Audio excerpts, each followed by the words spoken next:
Marvel movies have been at the top of the film industry for easily over 2 decades now, using our growing VFX skills as an axle for amazing storytelling. However, lately, I've been noticing that the bar has slowly been going down for what qualifies as a good Marvel movie, at least in the eyes of the higher-ups. Isolated. Breathe. And let it go.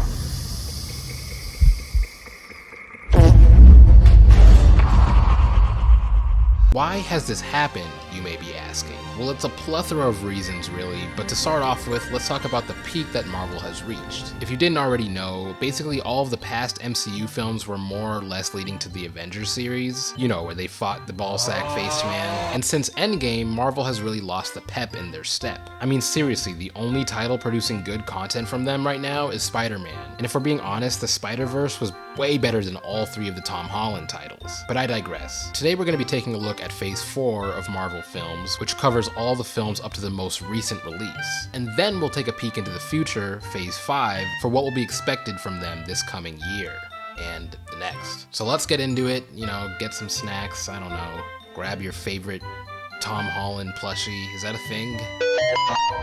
And let's get into it.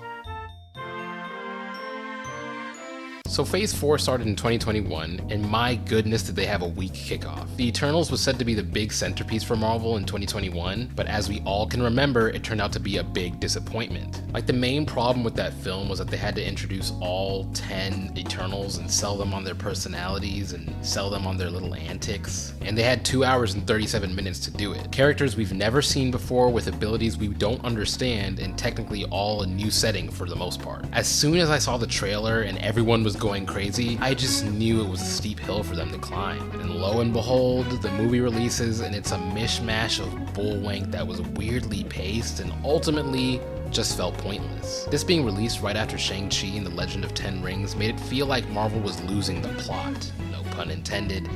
No pun intended, it's crazy. And once again, at this point in the year, we're all just waiting for the next Spider-Man movie. And personally, I'm getting over that series as well. Like, not to say that the series is bad, in fact the opposite, I think it's one of Marvel's strongest suits right now. However, after 8+ Spider-Man movies and a couple thousand separate iterations, I feel like I've seen all the series has to offer, from a fundamental standpoint at least. Regardless, pushing further into Phase 4, Spider-Man No Way Home was released and was Marvel's top earner for 2021, much to nobody's surprise. Next release was Thor: Love and Thunder, which I will be honest, I skipped.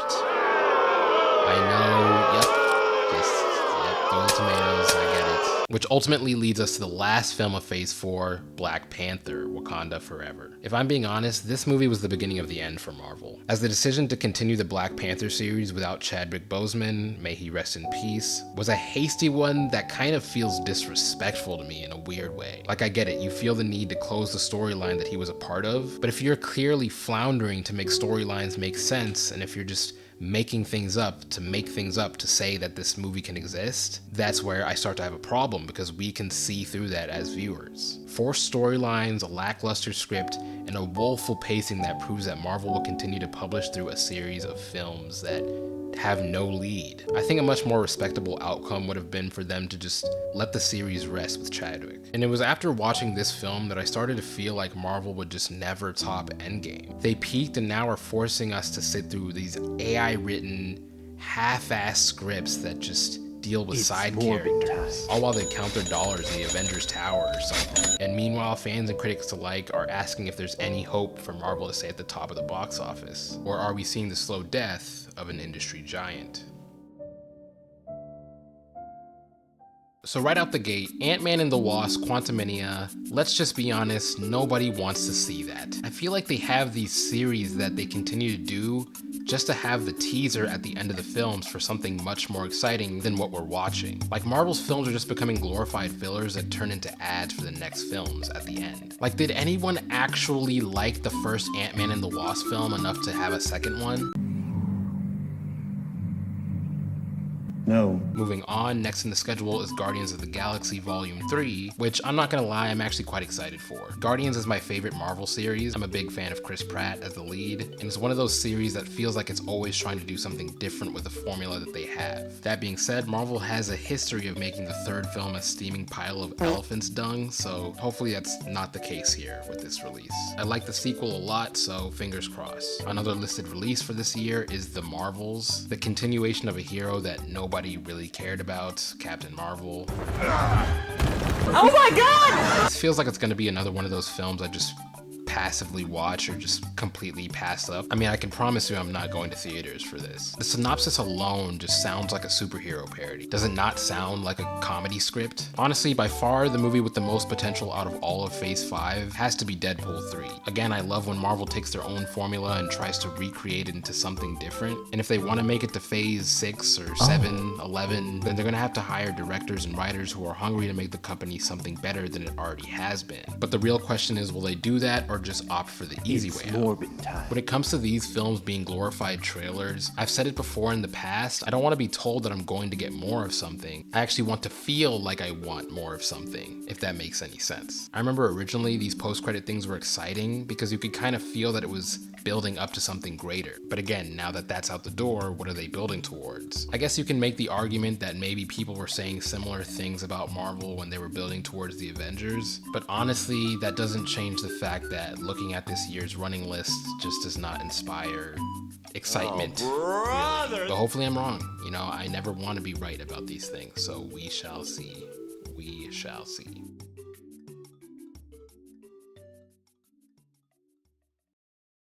So all in all, I've just been disappointed in the superhero genre as a whole. If I'm being honest, it's never really been a genre that's encapsulated me fully. I believe it started to really lift off in the 1990s, following the death of the adventure film genre, which I much preferred. I grew up watching Indiana Jones, The Goonies, Zathura, Jumanji, Bridge to Terabithia. You know, the movie centered around taking viewers to a never-before-seen land with main characters that are fighting through insurmountable odds. But as soon as that went out the window, it was straight to superhero films. It's a genre that I appreciate for what it does well, but I think that it's a genre that I got tired of very soon. I was locked in during the original Iron Man days, and it was a genre I was still in love with until Endgame premiered. But since then, it's definitely been slowly letting itself deflate, and it's just sad. It's honestly more tiring, actually, than it is sad, because there's no way out. These are going to continue being some of the top-selling films, even if they release trash. At least for another good 4 to 5 years. That being said, I would not turn a blind eye to a new era at all. The thing that I'm noticing in these film eras that come and go are based on what film can encapsulate the widest audience. Similar to adventure films, superhero films can have the older audience laughing and following along, while they also sell toys and other merchandise to the younger kids in the crowd. If superhero films do die, I truly do wonder what's next for the film industry as the new top dog. In my personal ideal world, it would be mystery films, but I know that younger audiences cannot follow along with that to save their lives, so it's probably not going to be that. What do you guys think? In a world where Marvel and DC just fall flat on their faces, I mean, DC already fell flat on their face. They fell ages ago, honestly. But what is the next top dog genre? What is the genre that's going to lead for the next 10 to 12 years? Or maybe you disagree with me completely. Maybe you think we're gonna be doing this till phase 106. We're in for the long haul. My children's children is gonna be watching Marvel. But anyways, I'm gonna call it there. I think I've said all that I wanted to say. If you like the video, like the video. If you want to subscribe, then subscribe. And remember, kids, if it's not Marvel, it's DC. And if it's DC, it's really bad. Thank you for watching. I'm doing the fade out now. You probably don't even hear the words that are coming out of my mouth. Do you understand the words that are coming out of my mouth? It's Morbin time.